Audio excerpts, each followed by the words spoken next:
Lihat pertanyaan misalnya, apakah ini corona ini perlu dikhawatirkan atau tidak? Jawaban saya tidak.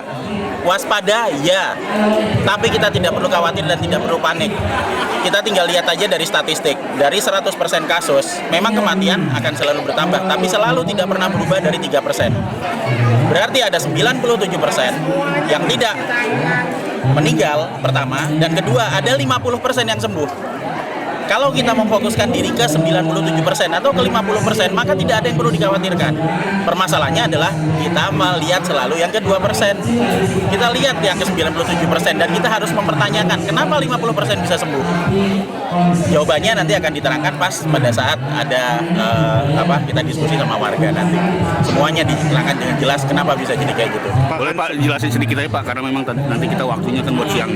Sedikit aja Pak, mungkin kenapa sih bisa disembuhkan sekitar 97%? Sedikit aja Pak. Oke, jadi ini ilmu imunologi dasar, basic immunology. Setiap tubuh kita terpapar oleh material infektif, mau virus, mau apapun, maka tubuh kita akan berusaha mengenali material infektif yang masuk. Misalnya virus masuk dalam tubuh saya, maka tubuh saya, sistem kekebalan tubuh saya akan berusaha mengenali apa yang masuk, dan proses pengenalan itu akan terjadi selama 7 hari. Di hari ke-7, tubuh saya sudah mengenali virus yang masuk, sehingga dia akan mengeluarkan antibodi lewat perantaran sel memori tadi. Nah, begitu kita mengeluarkan antibodi, jumlah antibodi yang dikeluarkan akan bertambah sampai 14 hari. Pertama kali jadi masuk virus A, 7 hari nanti keluar antibodi A, tapi dia masih dalam jumlah sedikit, kemudian nanti akan meningkat sampai di 14 hari. Pas di 14 harinya, jumlahnya paling tinggi, maksimal paling banyak. Sehingga virus yang masuk akan dihancurkan sama antibodi, karena virus cuma bisa dihancurkan pakai antibodi, bukan pakai antibiotik, beda dengan bakteri. Sehingga itu yang terjadi. Kenapa?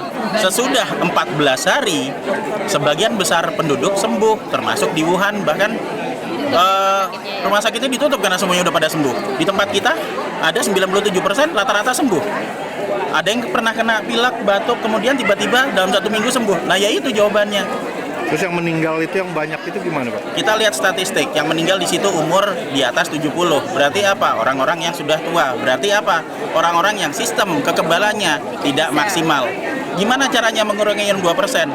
Yang 2% itu yang orang-orang tua akan terkena kalau dia berada di tempat yang banyak paparan virus. Berarti apa? Ya jangan keluar dulu, udah santai aja di rumah. Nanti kalau kira-kira udah nggak ada yang sakit, ya ayo keluar lagi. Sambil kita makan vitamin E, vitamin C, sebutir tiap hari. Simpel gitu aja. Nggak ada yang perlu ditakutkan kalau misalnya kita ngerti virologi, imunologi, epidemiologi.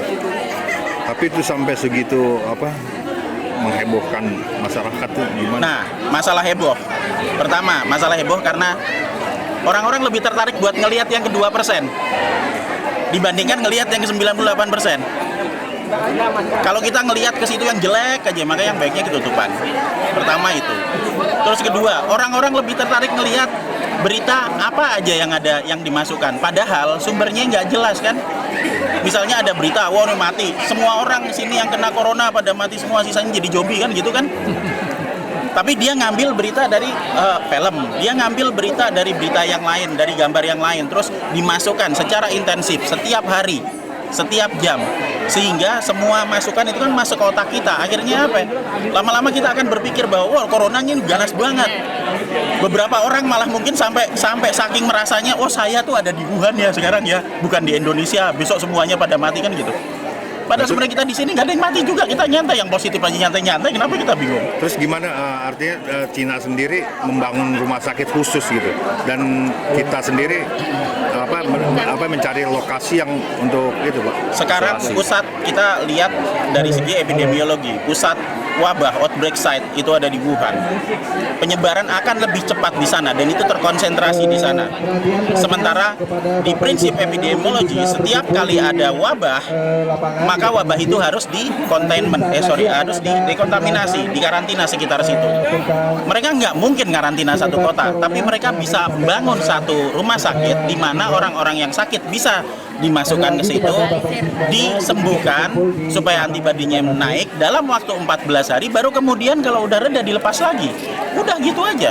Karena nggak mungkin ngarantin satu kota. Wuhan itu gede sekali. Mungkin hampir seperti Jakarta. Nggak mungkin ngarantin satu kota. tapi mereka bisa mengurangi paparannya supaya kalau orang-orang yang sakit dikarantina di situ untuk dinaikin antibodinya. Jadi ini berbeda dengan versinya dimasukin ke situ nanti dibuat percobaan ya kan, yang satu dibikin jadi zombie, yang satu dibikin jadi robot kan gitu. Padahal enggak juga.